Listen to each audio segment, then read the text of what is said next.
Hi everyone and welcome to yet another episode of Noble. We are here with a friend of mine, someone that I've always really wanted to have a conversation with. First of all, I will let her introduce herself and tell us a little bit about what she does.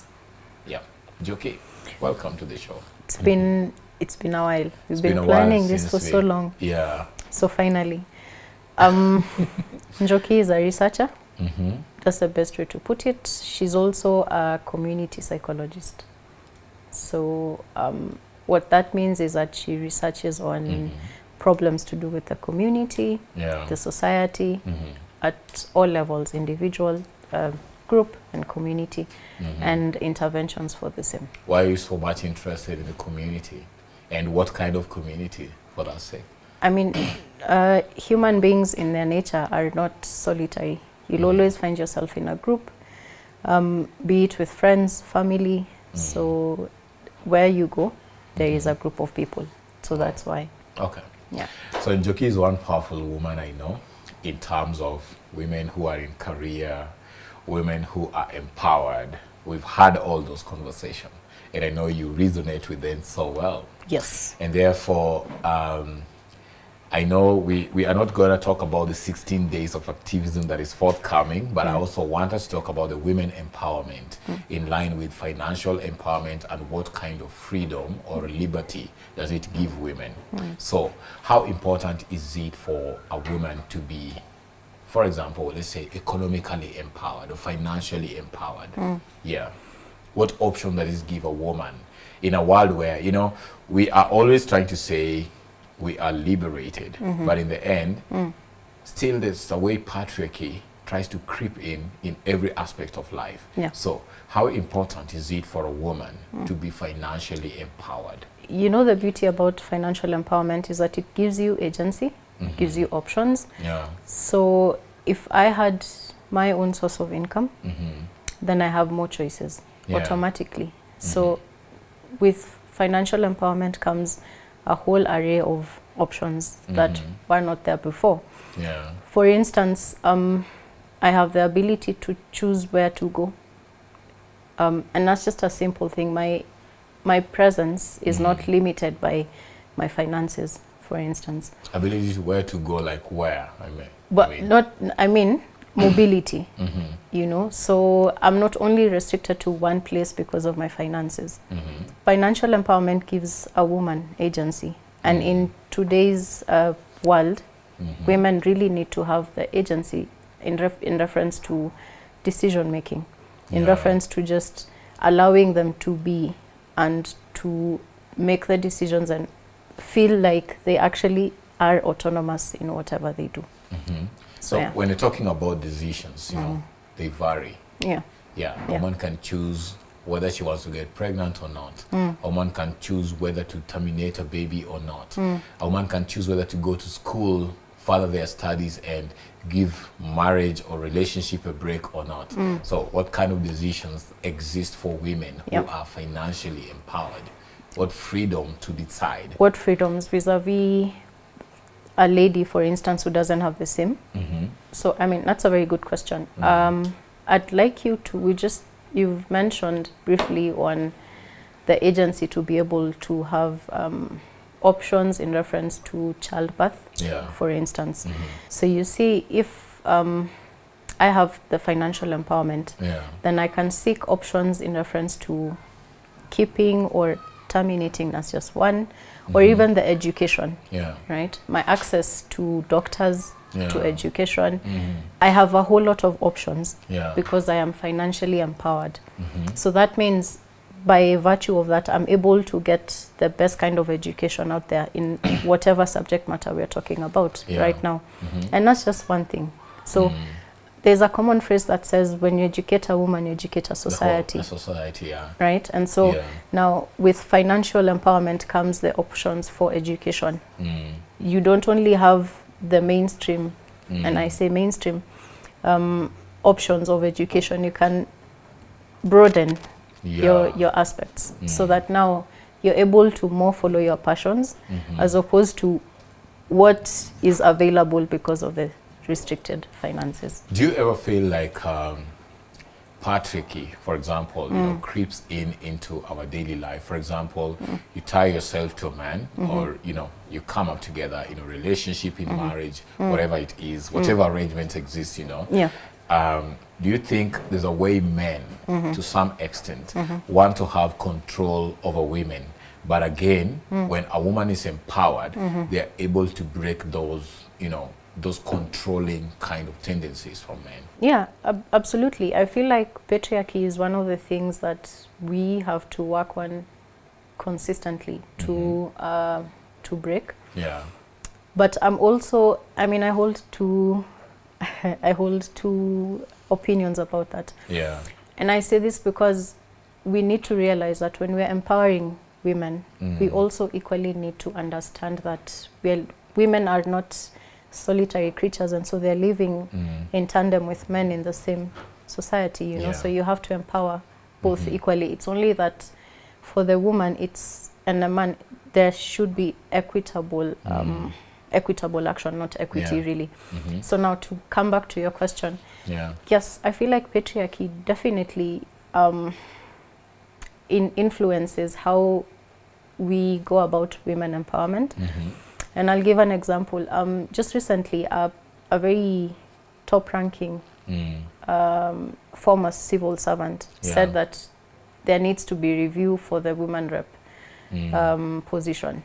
Yeah. I don't know what you think about that, but I feel like women are still underrepresented, you know. And so for someone of that caliber to say something like that, that's really just the hugest demonstration of patriarchy, you know, because he feels that they have been empowered enough, really, which is not the case yet. Yeah.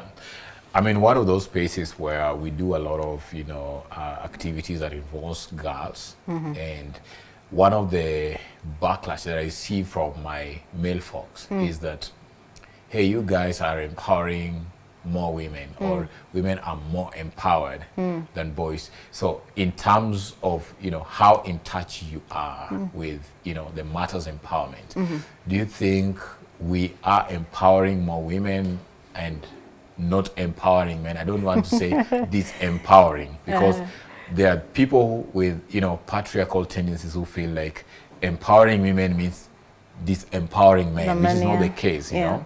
So do you think we've empowered more women than we have empowered men, or do you think it's enough? Yeah, again, that's a really good question, and it's pertinent, especially in today's age, because that's a conversation that's starting to creep up again, like I've mentioned earlier, with the case of the civil servant who said what he said. I think we are not doing it correctly. Women empowerment haimaanishi unamdhalilisha mtoto wa kiume.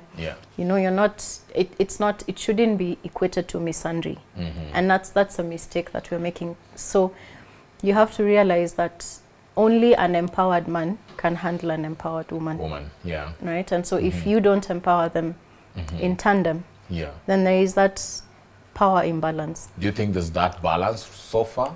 Currently, how we're doing it is what is wrong, right? And for the longest, of course, women have not been given the spotlight, the agency, and so on. So only so recently, with the likes of Lena Leboso, who began the whole, you know, feminism and women empowerment force, that it started. So I don't feel quite as such. I only feel that the ideology for which we are using to empower women, very soon, if we don't correct it, then it will result in what you're now talking about. What do you think is the right way of doing this? The right way? Yeah, you have been in that space, you're a researcher. So what's the best way of doing this? The right way, first of all, is to let the men know that when we are empowering a woman, we are not emasculating you, because that's a common misconception. Now my wife will go to school, so she won't have time to cook for my children, she won't be there, she won't listen to me. You know, we need to let them know that no, she's going to school so that she will be able to raise your children better, in reference to knowing how to live, in life skills, and a whole lot of other things that come with empowerment. So now, we are empowering your wife so that we can improve the quality of your life as a family. So start by breaking the barriers, breaking the misconceptions, making them know that we're not putting you down. Wow. Yeah. So where is the balance of the conversations? Because sometimes, you know, we are addressing issues of gender equality, and the biggest players, I still believe, are men. Because we have men in the policy-making spaces. We have more male presidents. We have more male MPs. We have more male governors. But women are sometimes grouping themselves in one space where we don't have this male to, you know, diversify these conversations, to balance the conversations. Thank you. I like how you phrased it. And I think we should start by redefining the terms that we use. It should no longer be gender equality, it should be gender equity. And I will give you an example. If today you are hurt and maybe you and your brother, I'll say you and George, right? You bump your head and he bumps his knee. And then I come with an elastoplast or a Band-Aid. And because we're being equal, we're treating everyone equally. So I put the Band-Aid on your forehead where you bumped your head, but George bumped his knee. Instead of addressing the wound on his knee, I now put the Band-Aid on his head so that we are all equal. You see, that's equality. But equity is addressing everyone as per their needs, right? So the first thing is to look into redefining exactly what we are empowering. And this is what I say when I mean equity, equitable action. There is a whole lot of that starting, but not nearly enough. So equitable action, that's the first thing. Redefine the whole space. Talk about equity and not equality. Based on the existing needs. Yes. From your example. And I'm happy that I've had a few companies now give paternity leave, for instance, so that the father of the newborn child can be able to spend 2-3 weeks maybe. And that's just an example, you know, but there could be so many other ways in which we can also just bring up the men in reference to empowerment, to remind them that you also have a say. I like how you said that women are grouping themselves in the areas that are not male dominated, because those are the only spaces that could be available for them. But now we should also increase the competitive advantage for women so that they can you know, they can participate in other forums that are, like you said, male dominated. So that's why I think that, for instance, in leadership and policy making, the women rep seats should still be there. Wow. So we want to wrap it up. But again, there are these existing challenges that young women, career women are facing in the offices, in terms of, you know, the bosses and all that. Men provide these opportunities, and then the existing opportunities sometimes comes with specific demands from men, because I open this door for you, and you know, we are assuming that the world is so liberated that we are not having these kind of challenges in the 21st century. But you have been in that space. How is it like? Is it, you know, for career young women like you, how is it like, you know? No, absolutely. That's a very, again, I mean, I really love your questions, because they're touching on things that are quote unquote taboo, not really being talked about anymore. But I'll start it by the orientation that society has given women, that you always need to be, I don't know the right word to put it, but you're not enough. And so when you get there, even when it was on merit, you still need to shukuru someone, you still need to give thanks to someone. So it starts there, and when you always feel indebted, it's really easy for someone to coerce you into what we call colloquially as vertical promotions or any other amorous desires. So yes, those are challenges that are still there, very much so. The other thing is that women are already apprehensive of all of these positions because, like you said earlier, male dominated. Yeah. So if we, and then of course there is sexism, where for any time I give a good idea, it's shut down, or for any time I want to express and be emotive, it's termed as, no, she's a woman, she's just in her moods, she cannot, This she's still angry exists, today. Yeah, it does. Wow. It does. Personally, I have experienced that Yeah. a few times. When I'm genuinely just irate and I want to express, and I'm told, when ni mwanamke uta, Yeah. So yeah, it's still a challenge just to be able to express yourself without it having been framed as, this is, it's a mood swing or something. Yeah. That's one. So to be taken seriously already is a challenge. Again, the spaces for competition are limited. Yeah. And the fact that you always have to feel indebted, as society has ingrained in us from time immemorial. And do you think women have supported each other enough? Because I have a scenario where a friend of mine, a woman who is just trying to make her way out there, many times I've felt like it's the women who try or attempt to bring her down more than even the men, going back to uncover her past, mistakes that she did in the past. And do you think women have been able to support each other enough? The other day we had an election where a woman was running as a running mate. 2 presidential candidates had around 3 presidential candidates had women running mates, but we still didn't find it, like a call. I don't know. Politics maybe come with tribal alignment and all that. So we might not use politics as the best example. But do you think women have been able to support each other enough? I think that's a double-edged sword. I do not want to invalidate what you are saying. That for many times you have seen a woman being brought down. It has been by a fellow woman. That's true. I have also seen that. But I think that's one of the things that we need to separate, gender and sex from, and just make it a matter of people, individuals. Because if I decide to tear someone down, it just means I'm a horrible person, man or woman. If I decide that this person is vying for something and I don't want them to vie, or I want to discredit them based on their past, and then now I have to dig it up. I think that really just speaks about who I am, as opposed to what kind of body I inhabit or so on. But also, I have witnessed that, and I think it's because women have gotten very few chances, right? So of course there is the competition, the very subconscious competition, that I want to have this spotlight on my own. I don't want to another woman to have it. And so I think that's how empowerment also came up about, that we want more women so that we can just eradicate that self-to-self competition. Wow. Yeah.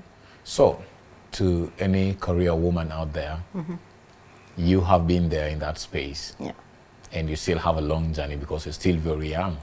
So what is the message out there to this career woman a woman who thinks she should be a career woman, like a parting shot? First things first. You have to put in the work. Right? Because if you don't, people will get tired of eventually just empowering the woman just because, so you really, so you really need to you put in the work so that when you get that position, it is out of merit. Wow, That's the first thing. That's powerful. That's very powerful. So that it invalidates the whole vertical promotions, and she was given this because she's a woman, it's woman empowerment, right? So that's the first thing. And then secondly, you have to, I always say that the best kind of benevolence you can do to self is educate yourself in whichever realm, be it formally or informally. So, educate yourself, get yourself out there, and work on your emotional intelligence, because that's a card that people will always pull when you're a woman. Oh, you're emotional because you're a woman. You can't handle your emotions. You can't work well with people. So work on your EQ, your emotional intelligence, and then get the right credentials, put in the work, so that it's truly and undoubtedly deserved when you get that position. Oh. Yeah. So, as Njoki puts it, get the right credential, put in the work, so that it's not just a matter of balancing the gender, as we say it, but it's much more of you also qualify for it. So thank you so much for coming to the show. Thank you. And, Thank you for having me. Yeah. So this is Noble Africa Show. Yeah. And thank you for creating time just to be here and also share your insights. As we Thank you. gear towards the 16 days of activism, I hope you immerse yourself in those conversations and also empower it further. Yes. Because I believe you're someone who, you know, you've been to those spaces, you're so ambitious. Thank you. And I really admire your zeal to life and everything. Thank you. So thank you so much, Maina. Thank you. So guys, that was all from our end. From this segment, we've been talking about empowerment, women empowerment, financial empowerment, gender balance, and all that. So this conversation continues until we meet again. Bye-bye.